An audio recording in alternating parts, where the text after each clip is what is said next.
ಬೆಂಗಳೂರು ನಗರಕ್ಕೆ ಗ್ಯಾರಂಟಿ ಬೇರೆ ಕೊಟ್ಟವ್ರಂತ. ಈಗ ಏನೋ 5% ಇದ್ದಿದ್ದನ್ನು 2%ಗೆ ರಿಯಾಯಿತಿ, 60%.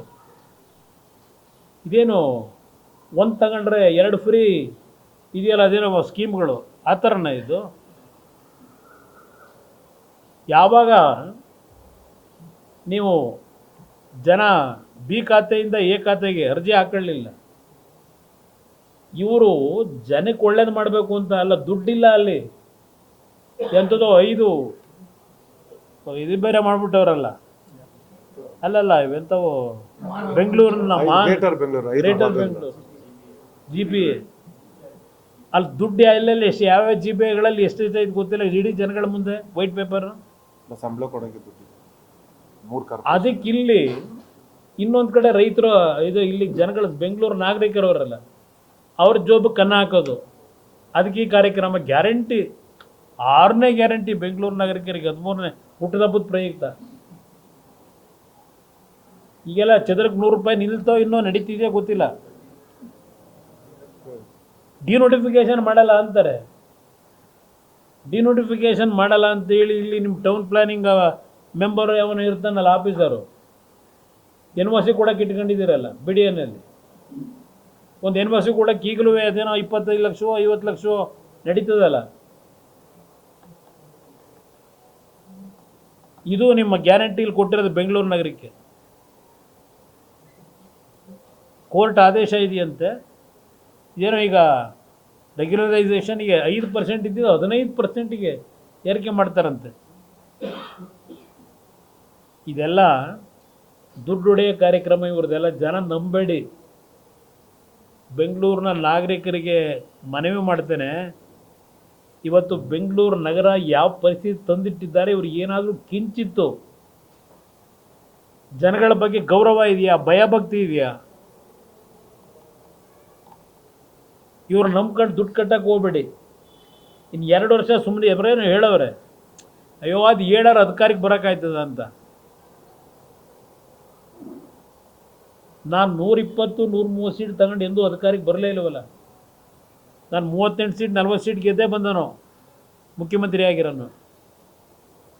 ಅದರಿಂದ ಬೆಂಗಳೂರು ನಾಗರಿಕರಿಗೆ ಹೇಳ್ತೀನಿ, ನಿಮಗೆ ಹೊರೆ ಆಗ್ತಕ್ಕಂಥ ರೀತಿಯಲ್ಲಿ ಈ ಸರ್ಕಾರದ ಕಾರ್ಯಕ್ರಮ, ನಿಮ್ಮಿಂದ ದುಡ್ಡು ಹೊಡೆಯೋ ಕಾರ್ಯಕ್ರಮ ಇವೆಲ್ಲ ಯಾವುದಕ್ಕೂ ತಲೆಬಾಗಬೇಡಿ. ನನಗೆ ವಿಶ್ವಾಸ ಇದೆ, ನಿಮ್ಮಿಂದಲೇ ಈ ರಾಜ್ಯದಲ್ಲಿ ಒಂದು ಒಳ್ಳೆಯ ಸರ್ಕಾರ ತರ್ತಕ್ಕಂಥ ದಿನ ಏನು ದೂರ ಇಲ್ಲ. ನಿಮ್ಮ ಸಮಸ್ಯೆಗಳಿಗೆ ಹಗುರವಾದಂಥ ರೀತಿಯಲ್ಲಿ, ನಿಮ್ಗೆ ಹೊರೆ ಆಗದೆ ಇರತಕ್ಕಂಥ ರೀತಿಯಲ್ಲಿ, ಎಲ್ಲ ರೀತಿಯಲ್ಲಿ ಅನುಕೂಲ ಮಾಡ್ತಕ್ಕಂಥ ಸರ್ಕಾರ ತರಲಿಕ್ಕೆ ನನ್ನ ಹೋರಾಟ. ನಾನು ಮುಖ್ಯಮಂತ್ರಿ ಆಗೋದು ಬಿಡೋದು ಆಮೇಲೆ ಚರ್ಚೆ ಮಾಡ್ಕೊಳ್ಳೋಣ, ತೊಂದರೆ ಇಲ್ಲ. ನಾನೇನು ಈಗಾಗಲೇ 2 ಬಾರಿ ಆಗೋಗಿದ್ದೀನಿ.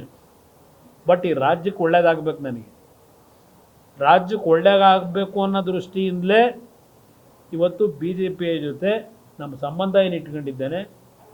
BJPಯ ಮೈತ್ರಿ ಮಾಡಿರ್ತಕ್ಕಂಥದ್ದು ಈ ರಾಜ್ಯದ ಹಿತದೃಷ್ಟಿಯಿಂದ.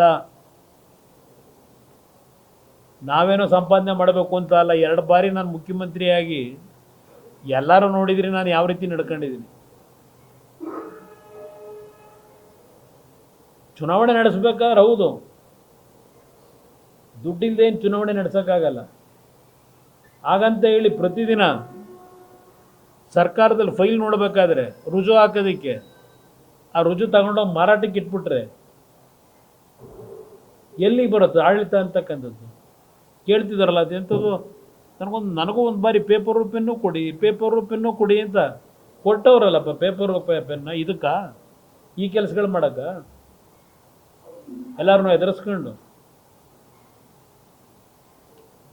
ಅದರಿಂದ ಇವತ್ತು ಈ ವಿಷಯದಲ್ಲಿ ನನ್ನ ಬೆಳೆಸಿರ್ತಕ್ಕಂಥ ನಮ್ಮ ಬಿಡದಿ ಹೋಬಳಿಯ ಜನತೆಯ ಆತಂಕ ಏನಿದೆ ರೈತರದು, ಎಲ್ಲ ರೀತಿಯಲ್ಲಿ ಕಾನೂನುಬದ್ಧವಾಗಿ ನಾವೇನು ದಬ್ಬಾಳಿಕೆ ಮಾಡಿ ದೌರ್ಜನ್ಯ ಮಾಡಿ ಯಾರ ಮೇಲೂ ಏನು ಯುದ್ಧ ಮಾಡಲ್ಲ. ಈ ಒಂದು ಸಂವಿಧಾನದ ಚೌಕಟ್ಟಿನಲ್ಲಿ, ಕಾನೂನಿನ ಚೌಕಟ್ಟಿನಲ್ಲಿ ನಮ್ಮ ಒಂದು ರೈತರ ಭೂಮಿಯನ್ನು ಉಳಿಸ್ಲಿಕ್ಕೆ ಏನು ನಮ್ಮ ಒಂದು ಅಳಿಲ್ ಸೇವೆ ಮಾಡಬೇಕು, ನಮ್ಮನ್ನು ಬೆಳೆಸಿರೋದಕ್ಕೆ ತಯಾರಾಗಿದ್ದೇನೆ. ಹಿಂದೆ ಸರಿಯ ಪ್ರಶ್ನೆ ಇಲ್ಲ. ಇದು ಯಾವುದೇ ಕಾರಣಕ್ಕೂ ಕೃಷಿ ಅತ್ಯಂತ ಉತ್ತಮ ಅಂತ ಕೃಷಿ ಮಾಡ್ತಾ ಇರತಕ್ಕಂಥ ರೈತರಿಗೆ ಸಮಸ್ಯೆ ಆಗದಾಗೆ ಅವ್ರಿಗೆ ರಕ್ಷಣೆ ಕೊಡ್ತಕ್ಕಂಥದ್ದು ನಮ್ಮ ಪಕ್ಷದ ಜವಾಬ್ದಾರಿ.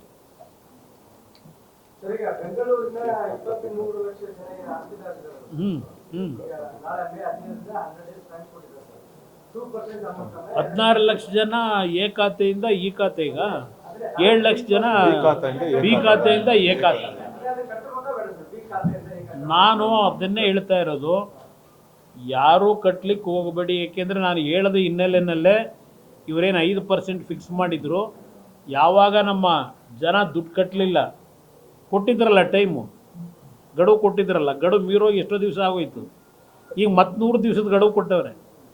ಈಗ 2% ಇಳಿಸೋರಂತೆ, 60% ರಿಯಾಯಿತಿ ದೊರಕುತ್ತಂತೆ.